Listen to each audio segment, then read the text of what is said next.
I'm going to give you a quick tutorial on how I would sep this left chest that you sent over for the Union Brew House. So I go open the file as a PDF that you sent over.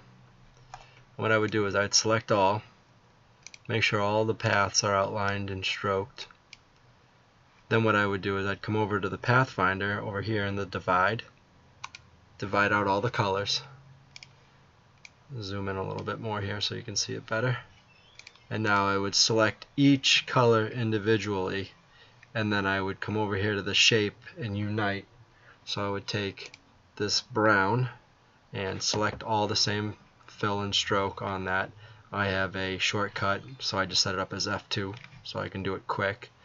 And then I would create a spot color off of that brown. So it would be spot brown, and I would hit save. And then I would go over to the shape modes and hit unite, which will kind of unify all those colors so that they're just a solid on one layer.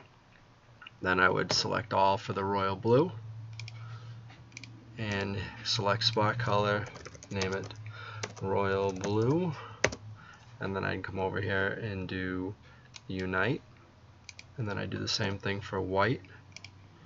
And I would change this to spot white, and I usually do like a light pink for white when it's on a white background, just so I can see it a little bit clearer. And then the red, I would do spot red,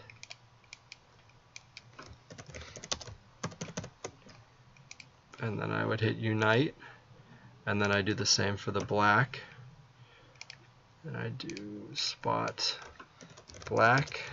Now if you had Pantone or PMS colors, you could put that in here as well. And see, the baseballs are not the same color black as the black in the logo. So I would unite that so it's all on one layer, and then I would select the baseballs that are in black, select all those colors, and then change it to the same color that's in the outline of the baseball bats and the brew house text. And then I would select it again so all of it's selected, and then hit unite. And then once that's all done and all our colors are selected and separated out, I would select them all again, and then I would ungroup. So now that each one of these colors is on its own little layer, so you can grab it out. But what you want to do is, if you have to do an underbase, you want to grab all the colors and just slide it off of the artboard, and you'll see there's a bunch of lines that still exist within the image. You just select it all and just delete those.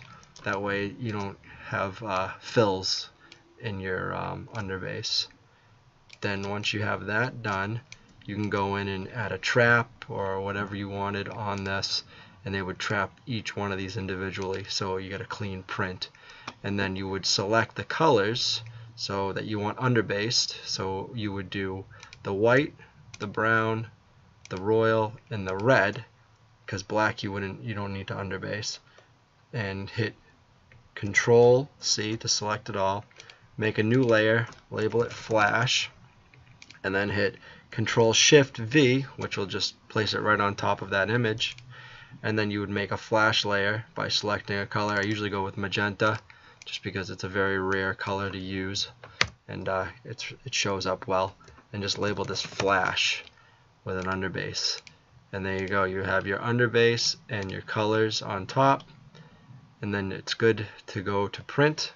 So I would just hit Control P, and I would select my printer here and just do custom, and then separations in each one of those colors should be separated out on there, so when I hit print, it'll go to my printer and show me each one of those colors on a separate layer in solid black, and then I can go out and print it. Hope this helps. Just thought I'd give you a quick little tutorial on how we do it here at Hot Market.